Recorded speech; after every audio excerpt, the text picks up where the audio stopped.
ओ भगवते वासुदेवाय। राधे राधे। जय श्री कृष्णा। जय हो लक्ष्मी नारायण की। आप सभी का स्वागत है आपके अपने चैनल श्री कुंज बिहारी पर। आज की वीडियो में हम जानेंगे गुरुवार व्रत के नियम और भगवान बृहस्पति देव व्रत कथा संपूर्ण।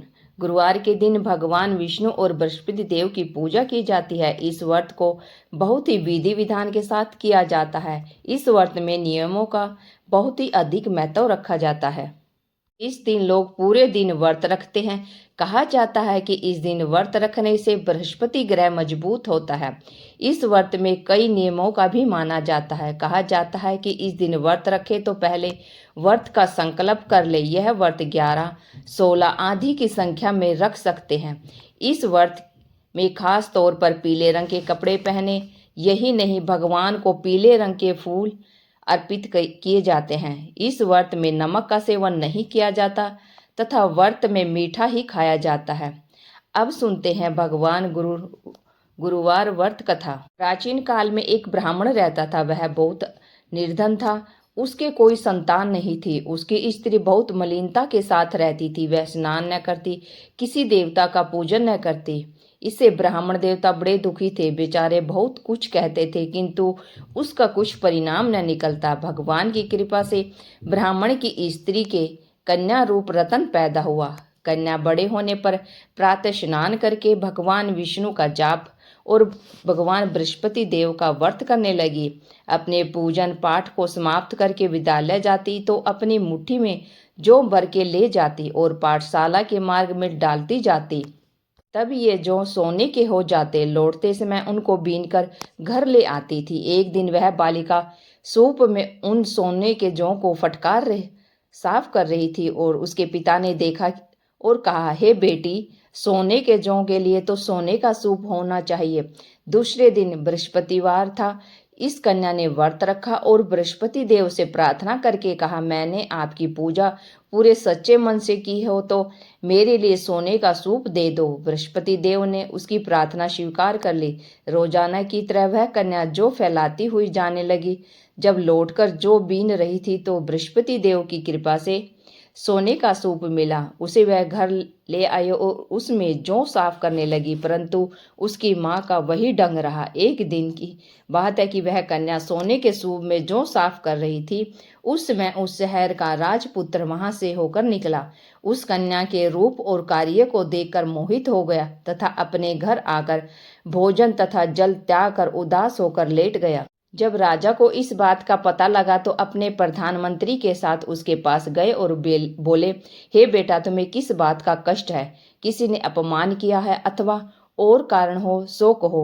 मैं वही कार्य करूंगा जिसे तुम्हें प्रसन्नता हो। अपने पिता की राजकुमार ने बातें सुनी तो वह बोला, मुझे आपकी कृपा से किसी बात का दुख नहीं है। किसी ने मेरा अपमान नहीं किया, परंतु मैं उस लड़की से विवाह करना चाहता हूँ जो सोने के सूप में जौ साफ कर रही थी। यह सुनकर राजा आश्चर्य में पड़ गया और बोला, हे बेटा, इस तरह की कन्या का पता तुम ही लगाओ। मैं उसके साथ तेरा विवाह अवश्य कर दूंगा। राजकुमार ने उस लड़की के घर का पता बतलाया। तभी राज्य का मंत्री उस लड़की के घर गए और ब्राह्मण देवता को सभी हाल बतलाया। ब्राह्मण देवता राजकुमार के साथ अपनी कन्या का विवाह करने के लिए तैयार हो गए तथा विधि विधान के अनुसार ब्राह्मण की कन्या का विवाह राजकुमार के साथ हो गया। कन्या के घर से जाते ही पहले की भांति उस ब्राह्मण देवता के घर में गरीबी का निवास हो गया। अब भोजन के लिए भी अन्न बड़ी मुश्किल से मिलता था। एक दिन दुखी होकर ब्राह्मण देवता अपनी पुत्री के पास गए। बेटी ने पिता की दुखी अवस्था को देख और अपनी माँ का हाल पूछा। तब ब्राह्मण ने सभी हाल कहा। कन्या ने बहुत सा धन देकर अपने पिता को विदा कर दिया। इस तरह ब्राह्मण का कुछ समय सुखपूर्वक व्यतीत हुआ।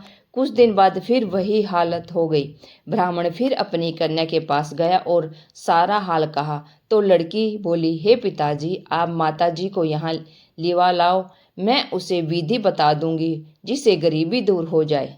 वह ब्राह्मण देवता अपनी पत्नी को साथ लेकर पहुंचे तो अपनी माँ को समझाने लगी, हे माँ, तुम प्रातः काल प्रथम स्नान आदि करके विष्णु भगवान का पूजन करो तो सब दरिद्रता दूर हो जाएगी। परंतु उसकी माँ ने एक भी बात नहीं मानी और प्रातःकाल उठकर अपनी पुत्री के बच्चों की जूठन खा लिया। इससे उसकी पुत्री को भी बहुत गुस्सा आया और एक रात को कोठरी में सभी सामान निकाल दिया और अपनी माँ को उसमें बंद कर दिया। प्रातःकाल उसे निकाला तथा स्नान आदि करा के पाठ करवाया तो उसकी माँ की बुद्धि ठीक हो गई और फिर प्रत्येक बृहस्पतिवार को व्रत रखने लगी। इस व्रत के प्रभाव से उसके माँ बाप बहुत ही धनवान और पुत्रवान हो गए और बृहस्पति जी के प्रभाव से इस लोक के सुख भोग कर स्वर्ग को प्राप्त हुए।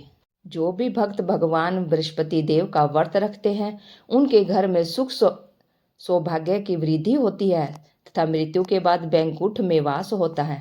भगवान बृहस्पति देव सुख सौभाग्य देने वाले हैं। आप भी सभी सुबह उठकर भगवान विष्णु का नाम ले और उनकी पूजा अर्चना करें।